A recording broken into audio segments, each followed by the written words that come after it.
میں نے جھجکتے ہوئے کہا، پرسوں ترنجن میں آپ عورتوں میں بیٹھی ہوئی ہیر گا رہی تھی۔ آواز یہاں تک پہنچ رہی تھی۔ آپ اچھا گاتی ہیں۔ بیگم جی کے چہرے پر رنگ سا لہرا گیا۔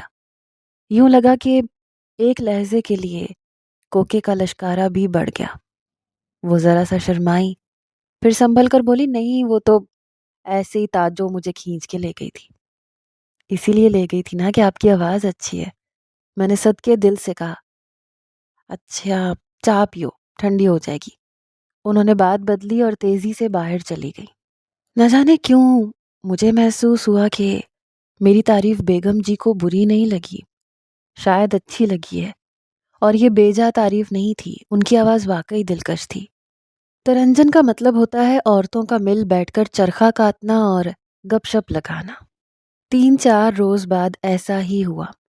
اس سپہر کو حامد کو پڑھانے گیا تو پتہ چلا کہ لڑکیوں اور جوان ملازماؤں نے صحن میں چرخے رکھے ہوئے ہیں اور سود کاٹا جا رہا ہے۔ میں نے حامد کو پڑھانا کیا تھا، میرا دھیان مسلسل ان آوازوں کی طرف لگا رہا جو صحن سے ابھر رہی تھیں۔ میرا دل چاہا کہ کم از کم ایک نظر تو صحن میں ڈالوں۔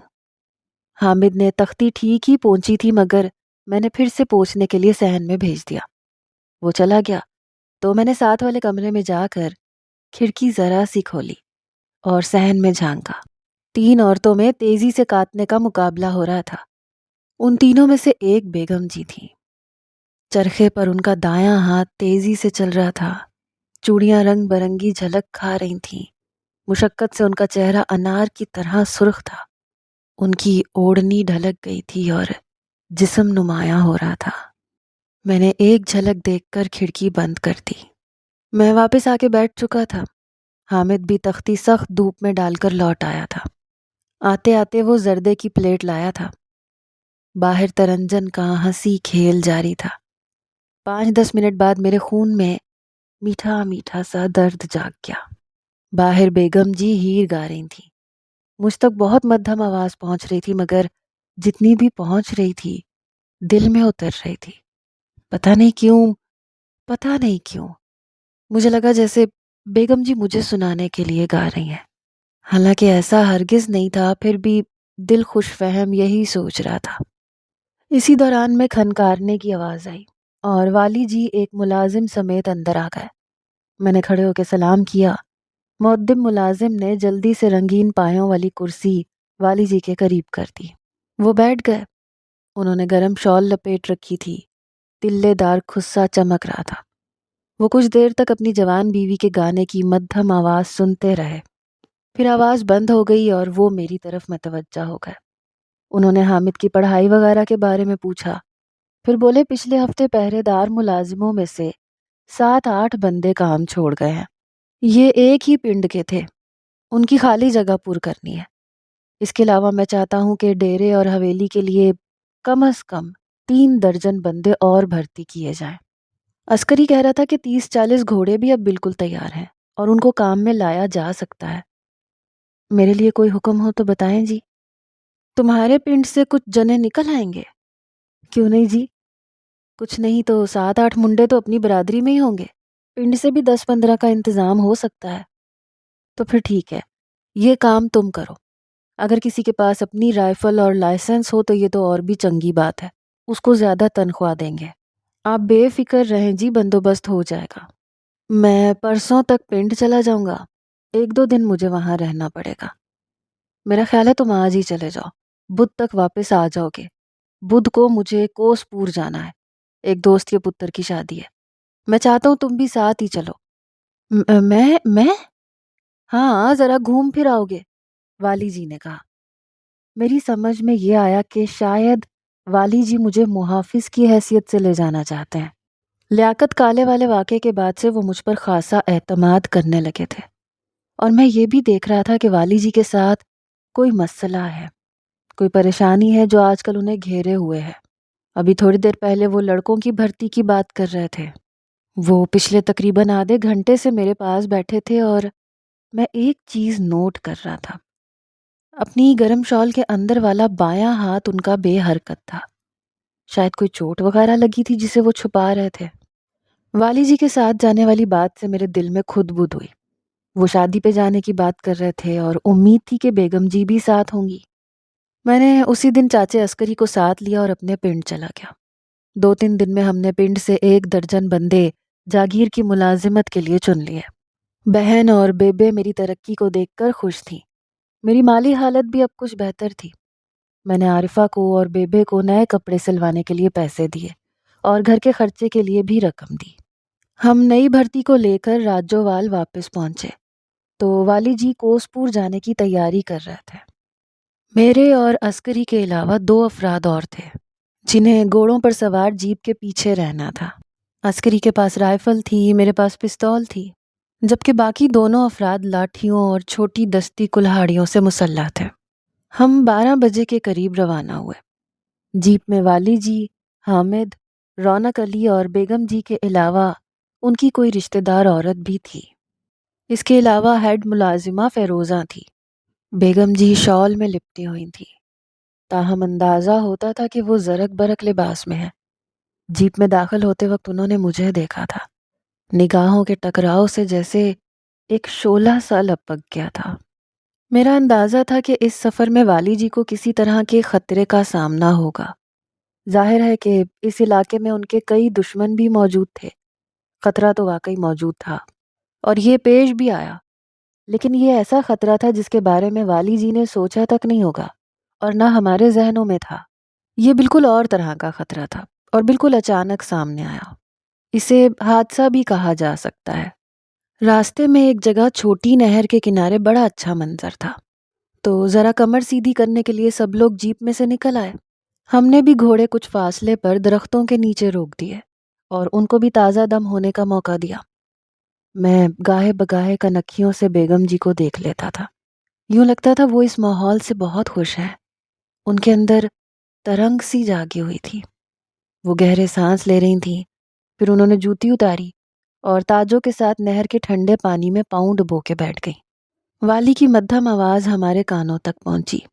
وہ بیوی کو کہہ رہے تھے ٹھنڈ لگ جائے گی، واپس آ جاؤ۔ انہوں نے شاید مسکراتے ہوئے سنی انسنی کر دی۔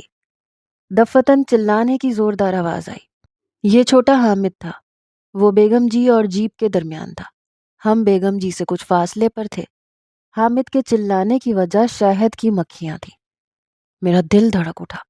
شرارتی حامد نے مکھیوں کے ایک بڑے سے چھتے میں پتھر دے مارا تھا۔ اب مکھیاں سنسناتی ہوئی اس پہ جھپٹ رہی تھیں۔ یہ بڑی مکھیاں تھیں۔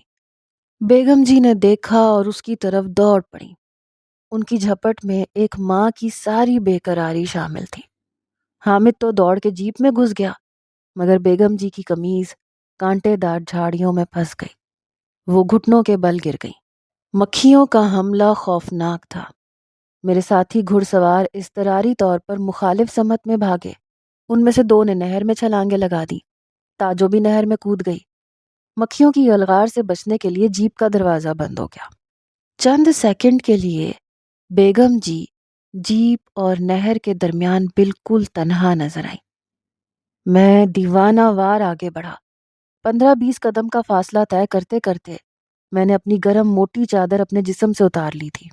میں نے یہ چادر بیگم جی کے اوپر پھینکی، ان کے بالائی جسم کو ڈھانپ دیا۔ جیپ کی گرد سے بچنے کے لیے ہم نے چہروں پر منڈاسے باندھ رکھے تھے۔ میرا چہرہ تو بچا رہا، مگر مکھیاں ٹھک ٹھک کی آواز کے ساتھ میرے سینے اور ہاتھوں سے ٹکرا رہی تھیں۔ یہ بڑا تکلیف دہ ڈنگ ہوتا ہے، تاہم اس وقت میرا سارا دھیان بیگم جی کی طرف تھا۔ کانٹے دار خشک جھاڑیوں نے انہیں پکڑا ہوا تھا۔ میں نے زور لگا کے انہیں اپنی طرف کھینچا۔ ان کی ریشمی قمیض پہلو سے بغل تک پھٹتی چلی گئی۔ میں نے انہیں اپنے کلاوے میں لے لیا اور چادر سمیت انہیں جیپ کے اندر پہنچا دیا۔ وہ اپنے پاؤں پر ہی چل کر گئی تھی، تاہم ان کا 3/4 وزن میرے بازوؤں پر تھا۔ والی جی نے مجھے بھی جیپ کے اندر کھینچ لیا۔ چند مکھیاں بھی اندر گھس گئی تھیں۔ انہوں نے 2-4 جگہ ڈنگ بھی چلائے، مگر انہیں مار دیا گیا۔ بیگم جی نے اوپر سے چادر ہٹائی۔ ان کا پہلو اوپر تک اڑیاں نظر آ رہا تھا۔ اپنے زیریں لباس کو چھپانے کے لیے انہوں نے پھر سے چادر اپنے گرد لپیٹ لی۔ تم ٹھیک تو ہو نا؟ بیگم جی نے حامد کو سر تا پا ٹٹولا۔ اس نے روتے ہوئے اس بات میں سر ہلا دیا۔ وہ فساد کی جڑ تھا، تاہم معجزانہ طور پہ اسے 1-2 ڈنگ ہی لگے تھے۔ خوشی اور غصے کے ملے جلے جذبات کے ساتھ بیگم جی نے اسے کئی تماچے رسید کیے۔ خبیث، الو کا پٹھا۔ ان کی آنکھوں میں آنسو آ گئے۔ فیروزہ نے حامد کو کھینچ لیا۔ میرے ہاتھوں پہ اور چھاتی پہ ڈنگ لگے تھے۔ والی جی نے پرتشویش لہجے میں کہا، تمہیں تو کافی کاٹا ہے۔ ڈرائیور اسلم جیپ کو چلا کر نہر کے کنارے لے گیا۔ مکھیاں منتشر ہو رہی تھیں۔ تاجو تیراک تھی، وہ تھوڑی تک پانی میں ڈوب کے بیٹھی ہوئی تھی۔ جب خطرہ ٹل گیا تو وہ باہر آئی اور بھیگے کپڑوں کے ساتھ بھاگ کے جیپ میں گھس آئی۔ ڈرائیور اسلم نے ایک سیٹ کے نیچے سے لوہے کی ایک بڑی چابی نکالی۔ رونق علی نے کہیں سے ایک پانا ڈھونڈ لیا۔ جہاں جہاں ڈنگ لگے تھے وہاں لوہے کے ان اوزاروں کو رگڑا جانے لگا۔ میں جیپ سے باہر نکل آیا۔ عسکری نے کہا، تمہارا گھوڑا کہیں بھاگ گیا ہے۔ واقعی وہ نظر نہیں آ رہا تھا۔ باقی 2 گھڑ سوار اسے ڈھونڈتے پھر رہے تھے۔ تقریباً آدھے گھنٹے کی بھاگ دوڑ کے بعد گھوڑا دستیاب ہوا۔ اسے کافی ڈنگ لگے تھے۔ ہم نے چن چن کے یہ ڈنگ نکالے۔ اس کی حالت مزید سفر کے قابل نہیں تھی۔ وہ مسلسل اچھل رہا تھا اور بے قراری ظاہر کر رہا تھا۔ آنکھیں سوجن سے بند ہوتی جا رہی تھیں۔ میں نے والی جی سے کہا کہ اگر آپ چاہتے ہیں تو میں اسے لے کے واپس چلا جاتا ہوں۔ نہیں نہیں، تم ساتھ رہو گے، والی جی نے جلدی سے کہا۔ پھر انہوں نے عسکری کے ایک ساتھی کو ہدایت کی کہ وہ زخمی گھوڑے کو لے کے واپس چلا جائے۔ ہم تقریباً 1 گھنٹے بعد وہاں سے روانہ ہوئے اور رات 8 بجے کے بعد چودھری رمضان کے گاؤں پہنچ سکے۔ چودھری ملک رمضان والی جی کے دوست احباب میں سے تھا۔ ہمیں حویلی کے رہائشی حصے کے ساتھ واقع چھوٹے سے مہمان خانے میں ٹھہرایا گیا۔ جانوروں وغیرہ کو چارہ ڈالا گیا۔ ہمارے زخموں کی مرہم پٹی کے لیے مقامی حکیم صاحب فوراً پہنچ گئے۔ میری چھاتی اور بازوؤں پہ جگہ جگہ چونا لگایا گیا۔ کھانے کے لیے بھی دوا دی گئی۔ بخار ہو جائے گا مگر پریشان نہیں ہونا، حکیم صاحب نے تسلی دی۔ بخار تو ہو چکا ہے، میں نے کہا۔ یہ تو کچھ بھی نہیں ہے پیارے، آگے آگے دیکھو ہوتا ہے کیا۔ یہ رونق علی کی آواز تھی۔ وہ میری تیمارداری کے لیے آیا تھا لیکن آدھ پون گھنٹے تک اپنی ہی سنا کے چلا گیا۔ میری حوصلہ افزائی کی اس نے صرف ایک ہی بات کی اور وہ یہ کہ والی جی مجھ سے بہت خوش ہیں۔ رات تک مجھے اچھا خاصا تیز بخار ہو گیا۔ کچھ کھانے پینے کو دل نہیں چاہ رہا تھا۔ والی جی اور بیگم جی ملک رمضان کے ہمراہ میری مزاج پرسی کے لیے آئے۔ والی جی نے کہا کہ اگر زیادہ تکلیف ہے تو تمہیں شہر بھیجنے کا انتظام کر دیتے ہیں۔ نہیں نہیں، میں کل تک ٹھیک ہو جاؤں گا، میں نے جلدی سے کہا۔ مجھے ہرگز قبول نہیں تھا کہ میں اس خوشگوار سفر سے علیحدہ کر دیا جاؤں۔ 10-15 منٹ بعد میرے پاس بیٹھ کر والی جی اٹھ گئے۔ باقی لوگ بھی چلے گئے۔ میں اپنے کمرے میں اکیلا رہ گیا۔ میں اپنے سائے کو دیکھتا رہا جو لالٹین کی روشنی سے بن رہا تھا۔ والی جی کی موجودگی میں نے اپنی کراہیں روکی ہوئی تھیں، مگر ان کے جانے کے بعد پھر ہائے ہائے کرنے پہ مجبور ہو گیا۔ درد کافی زیادہ تھا۔ اچانک ایک بار پھر مجھے خاموش ہونا پڑا۔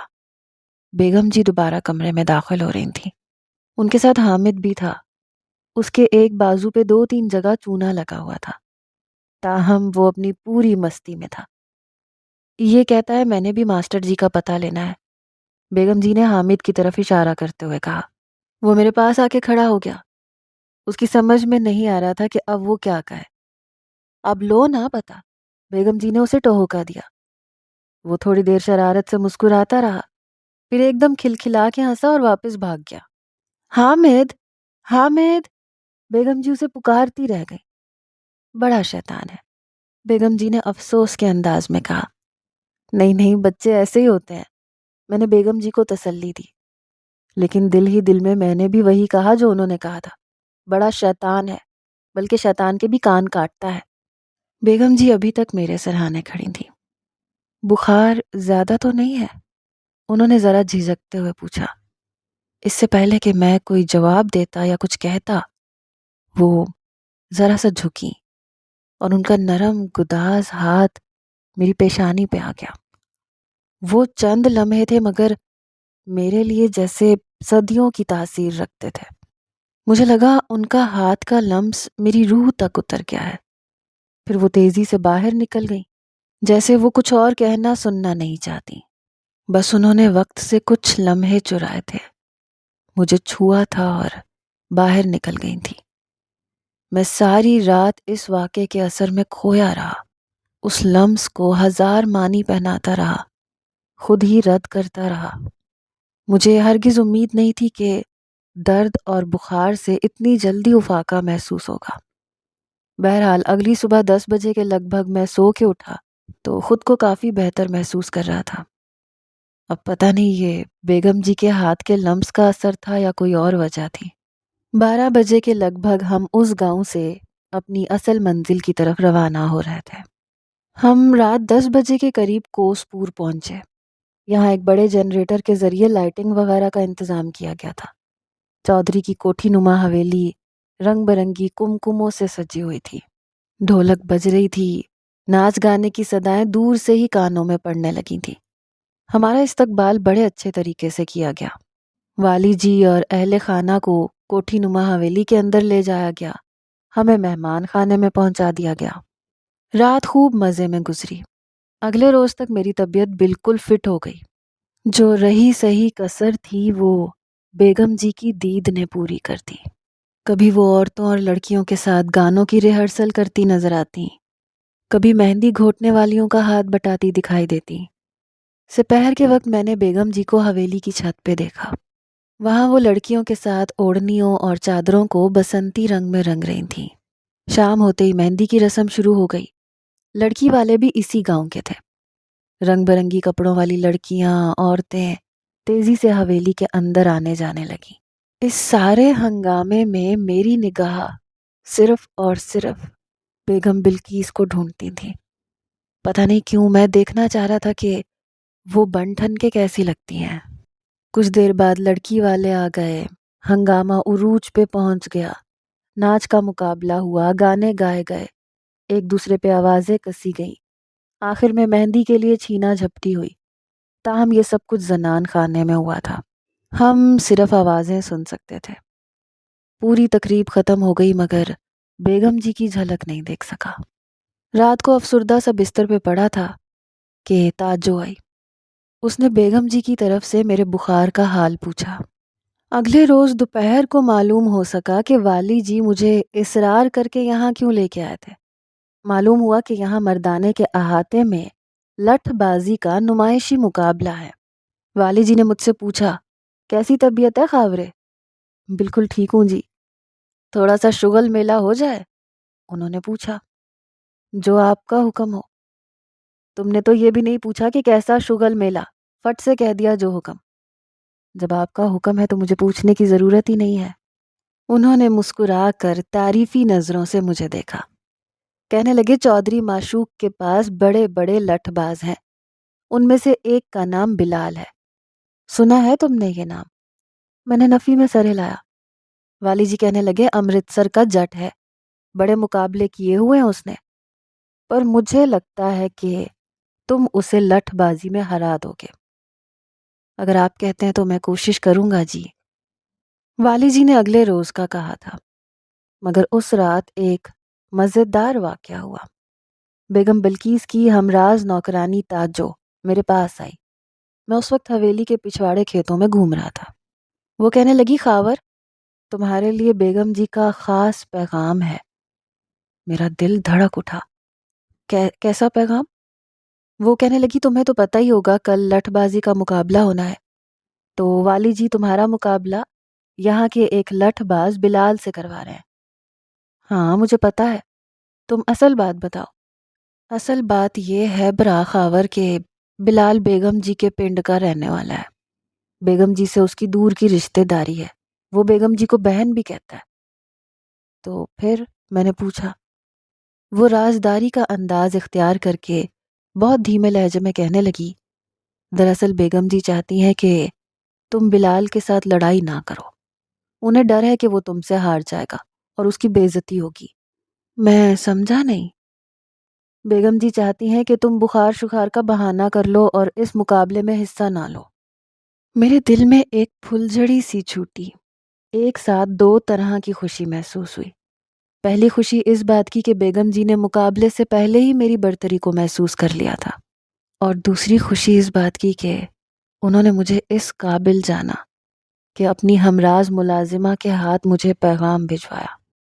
مجھے یوں لگا کہ جیسے اگر کل میں میدان میں اپنے حریف کو زیر کر لیتا اور سینکڑوں لوگ مجھے کندھوں پہ اٹھا کے میری جیت کی خوشی مناتے، مجھے پھولوں سے لاد دیتے، تو بھی مجھے اتنی راحت نہ ملتی جتنی اب ملی ہے۔ میں نے تعجب سے کہا، بیگم جی سے کہہ دو کہ بے فکر رہیں، اگر ان کا حکم ہے تو میں کل نہیں لڑوں گا۔ رات کو سونے سے پہلے میں نے کھیس کی بکل ماری اور والی جی کو بتا دیا کہ میرے بازو اور چھاتی میں شدید درد ہے، بخار کی کیفیت دوبارہ محسوس ہو رہی ہے۔ والی جی بجھ گئے، وہ کل کے مقابلے کے سلسلے میں بڑے پرجوش تھے اور انہیں یقین تھا کہ میں آسانی کے ساتھ بلال کو ہرا دوں گا۔ والی جی کے حصے میں مایوسی ہی آئی۔ میں صبح 10-11 بجے تک بستر پہ پڑا رہا۔ چھاتی اور بازوؤں پہ جہاں جہاں مکھیوں کے ڈنک تھے وہاں سے جلد نیلی ہو رہی تھی۔ معمولی سا درد بھی تھا مگر میں نے اس درد کو بڑھا چڑھا لیا اور مقابلے سے رخصت لے لی۔ والی جی کی مایوسی پہ افسوس تو ہوا مگر میں اپنے دل کا کیا کرتا۔ میری دستبرداری کے بعد بلال کا مقابلہ چاچے عسکری کے سب سے خاص شاگرد نصر اللہ سے ہوا۔ بلال نے ایک مختصر مقابلے کے بعد نصر اللہ کو ہرا دیا۔ اس رات بڑی تیز چاندنی تھی۔ کھانا وغیرہ کھا کے بیٹھے ہی تھے کہ حویلی کے اندرونی احاطے سے والی جی کی لینڈ روور جیپ نکلتی دکھائی دی۔ ہمارے قریب آ کے وہ رک گئی۔ اندر والی جی اور بلقیس بیگم کے علاوہ رونق، حامد اور مقامی چودھری معشوق صاحب کی بیوی بھی موجود تھی۔ معلوم ہوا کہ یہ لوگ قریبی ٹیلے کے کھنڈر دیکھنے جا رہے ہیں۔ اس جگہ کو مقامی زبان میں تھے کہا جاتا تھا اور یہاں سکھوں کے زمانے کی کچھ ٹوٹی پھوٹی دیواریں موجود تھیں۔ حامد شور مچا رہا تھا کہ وہ ماسٹر جی کو یعنی مجھے بھی ساتھ لے کے جائے گا۔ رونق علی نے بھی حامد کی آواز میں آواز ملائی۔ نتیجے کے طور پر میں بھی جیپ کے پچھلے حصے میں بیٹھ گیا۔ بیگم بلقیس پہ وہی مستانہ موڈ طاری تھا جس کا مظاہرہ میں پچھلے 2 دن سے دیکھ رہا تھا۔ وہ بات بات پہ ہنس رہی تھیں، چہک رہی تھیں۔ اندازہ ہوا کہ اتنی سردی میں رات کے اس وقت اس سیر سپاٹے کا پروگرام بیگم بلقیس کے اصرار پہ ہی بنا ہے۔ چاندنی میں اس جگہ کا منظر واقعی مسحور کن تھا۔ ہم سب ادھر ادھر گھومنے لگے۔ والی جی، رونق اور مقامی چودھرائن ذرا آگے نکل گئے۔ بیگم جی، حامد اور تاجو مجھ سے پیچھے تھے۔ وہ ایک ڈھلوان کے منظر میں محو تھے۔ والی جی نے انہیں اوپر پکارا تو وہ بھی چوٹی کی طرف بڑھنے لگے اور تب ایک وہ خوشبودار لمحہ آیا جس نے مجھے سر تا پا سرشار کر دیا۔ بیگم جی اوپر آ رہی تھیں، میں ان سے چند قدم آگے تھا۔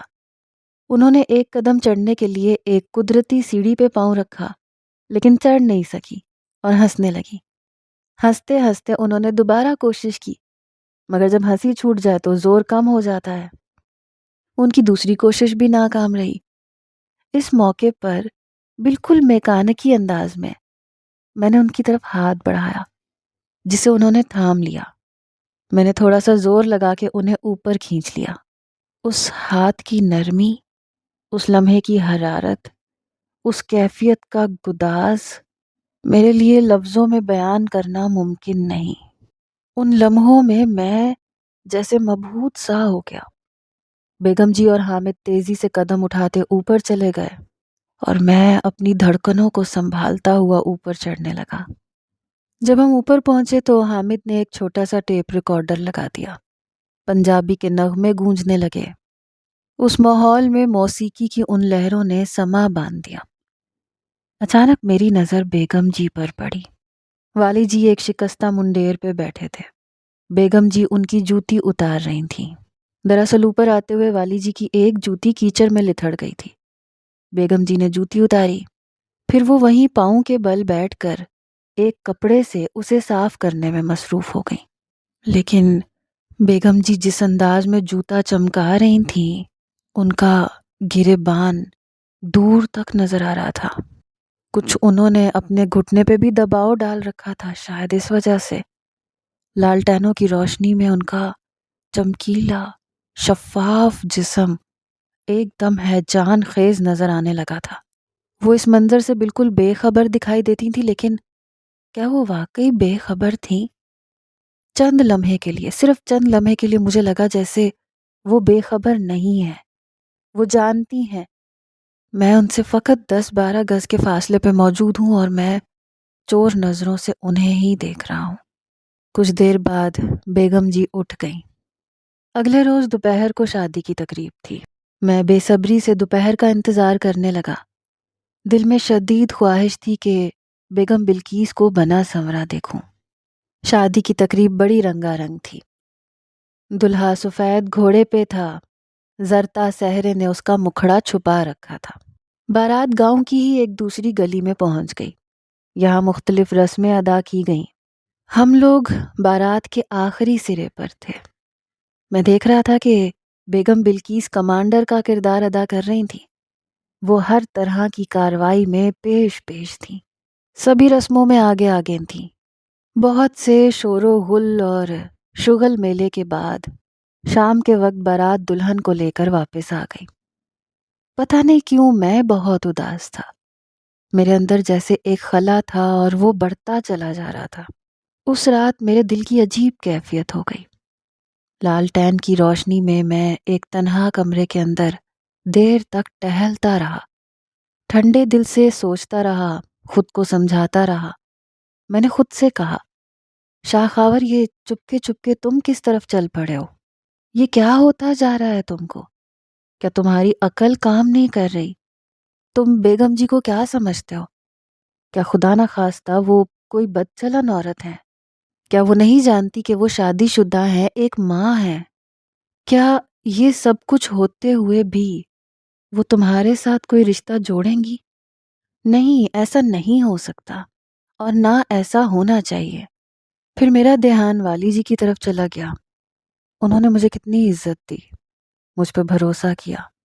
وہ مجھے ملازم کے بجائے گھر کا فرد سمجھنے لگے تھے۔ کیا میں ان کے اعتماد کو دھوکہ دوں گا؟ نہیں، ایسا ہرگز نہیں ہو سکتا۔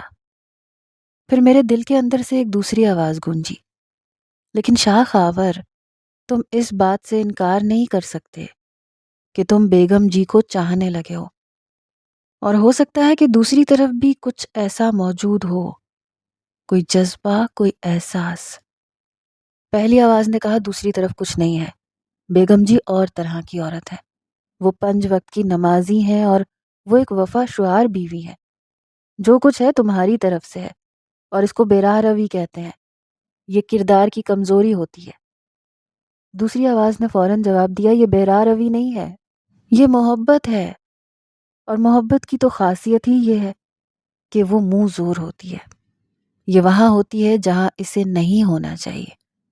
یہ اس راستے پہ چلتی ہے جو راستہ اس کے لیے ممنوع ہوتا ہے۔ پہلی آواز نے کہا، کچھ بھی ہے، تم ایسے بازاری اور گھٹیا انداز میں بیگم جی کے بارے میں نہیں سوچ سکتے، اور نہ والی جی کے اعتماد کو ٹھیس پہنچا سکتے ہو۔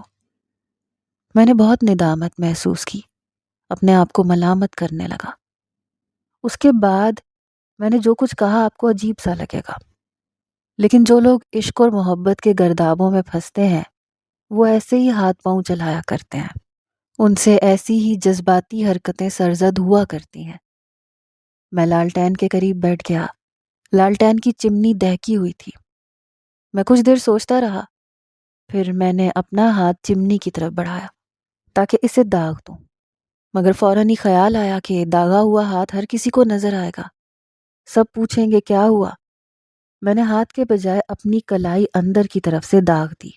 بدن میں درد کی شدید لہریں اٹھیں، گوشت جلنے کی بو آئی۔ دیکھتے ہی دیکھتے میری پیشانی پسینے سے تر ہو گئی۔ میں پیچھے ہٹا اور دیوار سے ٹیک لگا کے بیٹھ گیا۔ میں آپ کو ٹھیک سے بتا نہیں سکتا کہ میں نے ایسا کیوں کیا۔ شاید یہ خود کو ایک طرح کی سزا تھی، یا پھر یہ ایک حلف تھا، ایک عہد تھا۔ شاید یہ حلف ہی تھا۔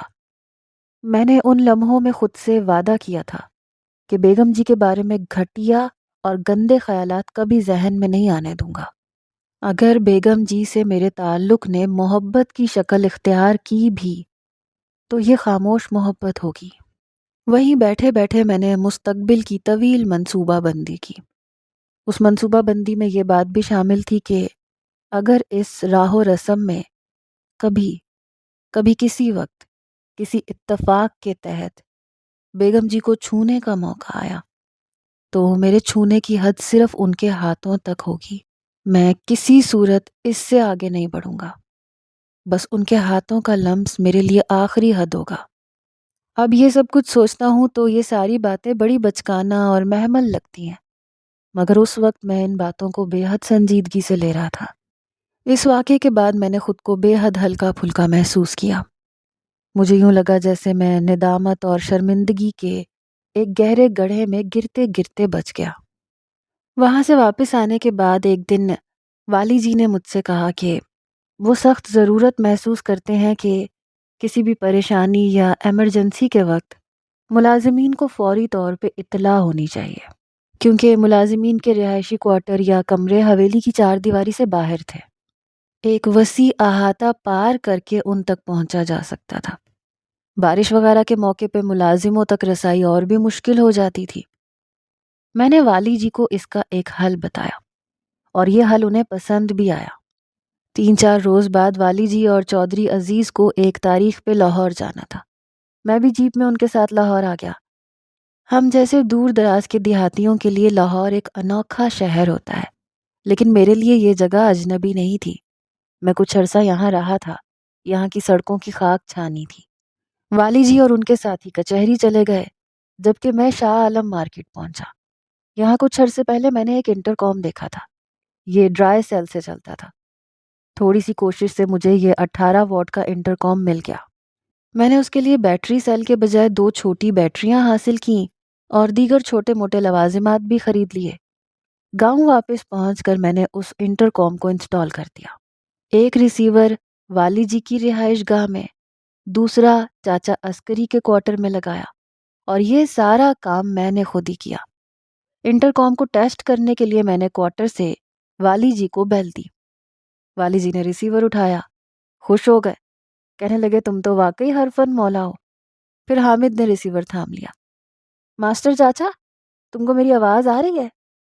بالکل بیٹا جی۔ بس تو پھر ٹھیک ہے، آج سے تم مجھ کو اس ٹیلی فون پہ ہی پڑھایا کرو گے، بڑا مزہ آئے گا۔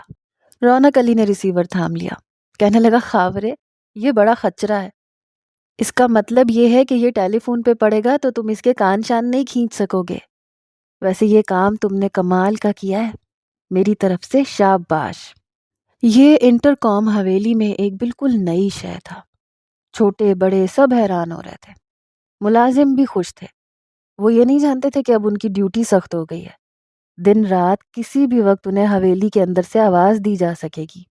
میں نے انٹر کام بنایا نہیں تھا، میں نے صرف شہر سے خریدا تھا اور لا کے لگایا تھا، لیکن یہاں سب لوگ مجھے ایسی عزت دے رہے تھے جیسے میں نے یہ بنا کے ان کو دیا ہے۔ میرے وہم و گمان میں بھی نہیں تھا کہ یہ انٹر کام آگے چل کر میری زندگی میں کیا انقلاب لائے گا اور مجھے کس کس طرح سے متاثر کرے گا۔ والی جی کا پالتو کتا ہیرا بیمار تھا۔ چاچا عسکری اسے لے کے گجرانوالا گیا، مگر پھر اسے لاہور جانا پڑا۔ پتہ چلا کہ وہ وہاں 2-4 روز رہے گا، جانوروں کے ہسپتال سے کتے کا علاج ہوگا۔ انٹر کام چاچا عسکری کے کمرے میں تھا۔ رابطے کے لیے ضروری تھا کہ کوئی انٹر کام والے کمرے میں موجود ہو۔ منشی منظور کے مشورے پر میں نے اپنا ضروری سامان اٹھایا اور چاچا عسکری والے کمرے میں شفٹ ہو گیا۔ یہ صورتحال مجھے بڑی اچھی لگ رہی تھی۔ دل میں ایک امید سی تھی کہ میں جلد ہی انٹر کام پر بیگم جی کی آواز سنوں گا۔ رات کے تقریباً 10-11 بجے تھے۔ انٹر کام کی گھنٹی بجی۔ میں نے ٹرانزسٹر ریڈیو بند کیا، لحاف میں سے نکل کر ریسیور اٹھایا۔ دوسری طرف بیگم جی کی مترنم سی آواز سنائی دی۔ چاچا، میں بلقیس بول رہی ہوں۔ میں چاچا عسکری نہیں، میں خاور ہوں۔ او خاور، میں نے تمہیں سے بات کرنی تھی، انہوں نے کہا اور میرا دل دھڑک اٹھا۔ جی کہیں۔ وہ دراصل والی جی کے سر میں درد ہو رہا ہے۔ ویسے تو وہ انگریزی دوا نہیں کھاتے، مگر ڈسپرین وغیرہ کھا لیتے ہیں۔ تمہارے پاس ہے کوئی گولی؟ جی بالکل، میں ایسی چیزیں تو ضرور رکھتا ہوں۔ تو پھر آ جاؤ، ان کو اپنے ہاتھ سے کھلا دو، وہ تمہاری بات مان بھی لیتے ہیں۔ میں نے ڈسپرین کا آدھا پتا لیا، گرم چادر لپیٹ لی اور طویل احاطہ پار کر کے میں ٹھٹھرتا ہوا حویلی میں پہنچا تو بیگم جی میرا ہی انتظار کر رہی تھیں۔ میں نے والی جی کو ڈسپرین کی گولیاں کھلائیں ذرا سی پسو پیش کے بعد انہوں نے وہ کھا لیں۔ بیگم جی کے کہنے پہ تاجو میرے لیے نیم گرم دودھ سے بھرا ہوا گلاس لے آئی۔ کچھ ہی دیر میں والی جی کا سر درد کم ہو گیا اور میں اجازت لے کر واپس آ گیا۔ تقریباً آدھے گھنٹے بعد انٹر کام پر پھر سے بیل بجی۔ بیگم جی نے ریسیور اٹھایا، مجھے بتایا کہ اب وہ بہتر ہیں اور سو رہے ہیں۔ کسی بات کی پریشانی لی ہوئی ہے انہوں نے؟ میں نے پوچھا۔ ہاں ایسی ہی کوئی بات ہے، بیگم جی نے کہا۔ پہلے میں سمجھ رہی تھی کہ شاید ہیرے کی بیماری کی وجہ سے پریشان ہے، مگر کوئی اور معاملہ ہے۔ تمہیں پتہ ہے نا ان کے ہاتھ پہ بھی چوٹ لگی ہے، پتہ نہیں کسی سے جھگڑا ہوا ہے۔ میں تو گھر کے اندر ہوتی ہوں، مجھے اب کیا پتا، جھگڑے وغیرہ کا تو مجھے بھی کچھ نہیں پتا جی۔ ہاں لیکن مجھے اندازہ ہوا تھا کہ ان کے ہاتھ پہ کوئی چوٹ شوٹ لگی ہوئی ہے۔ چلو اللہ کا شکر کہ ابھی تو پہلے سے بہت بہتر ہے۔ آج حامد سے بھی ہنس کھیل رہے تھے۔ کچھ دیر بعد باتوں کا رخ کوسپور میں ہونے والی شادی کی طرف بھڑ گیا۔ پھر بیگم بلقیس نے شکریہ کے انداز میں کہا، مجھے بڑی خوشی ہوئی کہ تم نے میری بات مان لی۔ کون سی بات جی؟ وہی بلال سے لڑائی نہ کرنے والی بات۔ مجھے پتا تھا بلال تم سے جیت نہیں سکتا، اور میں نہیں چاہتی تھی کہ وہ تم سے ہارے اور میرے سامنے شرمندہ ہو۔ تمہارا نہ لڑنا مجھے بہت اچھا لگا۔ یہ تو کوئی بات ہی نہیں ہے بیگم جی، میں نے دل کی گہرائی سے کہا۔ آپ کے لیے جان بھی حاضر ہے۔ آخری لفظ بے ساختہ میری زبان سے نکل گئے تھے۔ لائن پہ کچھ دیر عجیب سی خاموشی طاری رہی۔ پھر بیگم بلقیس نے کہا، تم بہت اپنے اپنے سے لگتے ہو، ایسے لگتا ہے ہم سب کو تمہاری عادت پڑ گئی ہے۔ میرے سینے میں پھلجھڑیاں سی پھوٹ گئیں۔ تمہاری عادت سی پڑ گئی ہے، یہ الفاظ بڑے حوصلہ افزا تھے۔ وہ جیسے خاموشی کی زبان میں یہ کہہ رہی تھیں کہ مجھے تمہاری عادت پڑ گئی ہے، تمہیں دیکھنے کی عادت، تم سے باتیں کرنے کی عادت، تمہیں اپنے آس پاس رکھنے کی عادت۔ اس دن میری اور بیگم جی کے درمیان آدھے پونے گھنٹے تک بات ہوئی۔ مجھ سے باتیں کرتے ہوئے کسی وقت ان کا لہجہ بہت بے تکلفی کا ہو جاتا تھا، اور اب مجھے لگنے لگا تھا کہ وہ میری دوری اور غیر حاضری کو محسوس کرنے لگی ہیں۔ ان کے دو فکرے میرے دل میں کسی نگینے کی طرح جگمگانے لگے۔ ایک تو یہ کہ ہم سب کو تمہاری عادت سی پڑ گئی ہے، اور دوسرا فکرہ یہ کہ شادی والی تقریب کے حوالے سے انہوں نے کہا کہ بارات چلنے کے بعد تو تم کہیں نظر ہی نہیں آئے۔ یہ بڑا دلگداز جملہ تھا۔ اس کا صاف مطلب تھا کہ وہ مجھے دیکھنا چاہتی تھیں۔ ان کی خواہش تھی کہ میں ان کے ارد گرد موجود رہوں۔ اس کے سوا اور کیا مطلب ہو سکتا تھا؟ عسکری چاچا ابھی لاہور سے لوٹا نہیں تھا۔ ایک دن چھوڑ کر پھر بیگم جی سے بات ہو گئی۔ اس بار بھی انہوں نے ہی رابطہ کیا۔ انہوں نے بتایا کہ والی جی کو آج پھر درد ہو رہا ہے۔ میں نے ڈسپرین کی صرف ایک گولی دی ہے۔ کچھ فرق پڑا؟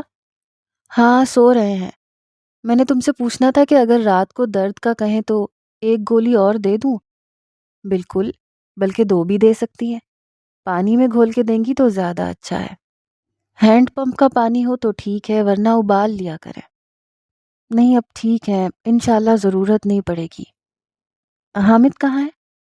وہ بھی آج جلدی سو گیا ہے۔ کہہ رہا تھا کہ ماسٹر چاچا کل ٹیسٹ لیں گے۔ کہتے ہیں کہ جلدی سو کر جلدی اٹھنا ہے اور پھر تیاری کرنا ہے۔ ہاں میں نے کہا تھا، انگریزی میں اس کو کافی مشکل ہو رہی ہے، حساب اور ڈرائنگ میں بھی کمزور ہے۔ ہاں اس کی ڈرائنگ تو میں نے بھی کل دیکھی تھی، میری تصویر بنائی تھی اس نے۔ خیر میری تصویر تو ٹھیک ہی بنائی تھی، میں تو ایسی ہی ہوں، بے ڈھنگی سی۔ بیگم جی کے لہجے میں مسکراہٹ تھی۔ آپ حامد کی بنائی ہوئی تصویر سے بالکل الٹ ہیں، میں نے جلدی سے کہا۔ دوسری طرف تھوڑی دیر خاموشی رہی۔ پھر بیگم جی نے بات بدلتے ہوئے کہا، تم نے ابھی تک شادی نہیں کی؟ بس جی ہونے لگی تھی ایک جگہ، پر سسرال والے کہتے تھے شہر میں رہنا ہوگا۔ میں اڑ گیا۔ سچی بات ہے جی، مجھے اپنے کھیتوں کھلیانوں اور اپنے پنڈ کے کچے پکے راستوں سے عشق ہے، میں ان کے بغیر نہیں رہ سکتا۔ لڑکی کیسی تھی؟ اچھی تھی، پر میری اس سے کبھی بات نہیں ہوئی۔ بڑوں نے آپس میں بات کی تھی۔ اب کیا ارادہ ہے؟ بس جی جب قسمت میں ہوگی شادی ہو جائے گی۔ لیکن اپنی شادی سے پہلے مجھے اپنی بہن کی شادی کرنی ہے، اپنے پاؤں پہ کھڑے ہونا ہے۔ باتوں کا سلسلہ چلا تو پھر دراز ہوتا چلا گیا۔ ہم تقریباً 2 گھنٹے تک بات کرتے رہے۔ بیگم جی نے میرے حالات کے بارے میں کافی کچھ پوچھا، اپنے حالات اور مسائل کے بارے میں بھی بتایا۔ ان کے لب و لہجے میں نمایاں لگاوٹ تھی۔ پھر بات کرتے کرتے ایک دم چونک گئی، کہنے لگی مجھے لگتا ہے والی جی اٹھ گئے ہیں، میں انہیں دیکھتی ہوں۔ انہوں نے ریسیور رکھ دیا۔ ان کے لہجے میں جو رازداری کا انداز تھا اس نے میری رگوں میں سنسنی پھیلا دی اور جسم میں ایک میٹھا میٹھا سا درد جگا دیا۔ حامد نے میرے امی ابو کے عنوان سے جو تصویر بنائی تھی وہ واقعی بے ڈھنگی سی تھی۔ اگلے روز میں نے اس سے 3-4 بار یہ تصویر بنوائی۔ اس کی بنائی ہوئی آخری تصویر بہتر تھی۔ میں نے اس سے رنگ بھروائے۔ رات کو انٹر کام پر بیگم جی سے بات ہوئی تو انہوں نے کہا خاور، لگتا ہے تم نے آج سارے ٹائم میں بس حامد سے تصویر ہی بنوائی ہے۔ یہ ضروری ہو گیا تھا جی، میں نے مسکراتے ہوئے کہا۔ حامد کہتا ہے اس نے میرے کپڑوں میں پیلا رنگ بھرا تھا، مگر ماسٹر چاچا نے کہا کہ خاکی اور کالا رنگ بھرو۔ یہ رنگ آپ پہ بہت اچھا لگتا ہے جی، میں نے بے ساختہ کہا اور پھر ڈر گیا کہ کہیں وہ ناراض نہ ہو جائیں۔ چند لمحوں کی خاموشی کے بعد بیگم جی کی ہنسی سنائی دی۔ تم نے کب دیکھا مجھے خاکی اور کالا رنگ پہنے؟ جب ہم ملک رمضان صاحب کے گاؤں میں گئے تھے تو رات گزارنے کے بعد کوسپور روانہ ہوئے تھے۔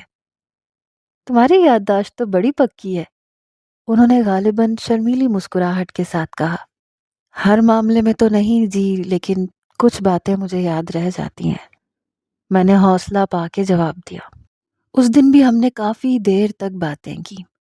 ان باتوں میں والی جی کے بارے میں بھی بہت سی باتیں شامل تھیں۔ بیگم جی کی گفتگو سے اندازہ ہوتا تھا کہ وہ والی جی سے محبت کرتی ہیں۔